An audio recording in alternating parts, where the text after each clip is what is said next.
കേൾക്കണോ പ്രിയ കൂട്ടരെ അവൾ കൊഞ്ചി പറഞ്ഞ കഥ അവൾ കൊഞ്ചി കൊഞ്ചി പറഞ്ഞ കഥ കേൾക്കണോ പ്രിയ കൂട്ടരെ അവൾ കൊഞ്ചി പറഞ്ഞ കഥ അവൾ കൊഞ്ചി കൊഞ്ചി പറഞ്ഞ കഥ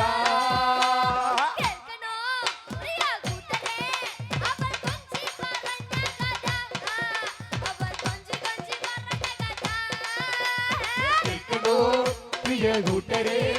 അവൾ കൊഞ്ചി പറഞ്ഞ കഥ അവൾ കൊഞ്ചി കൊഞ്ചി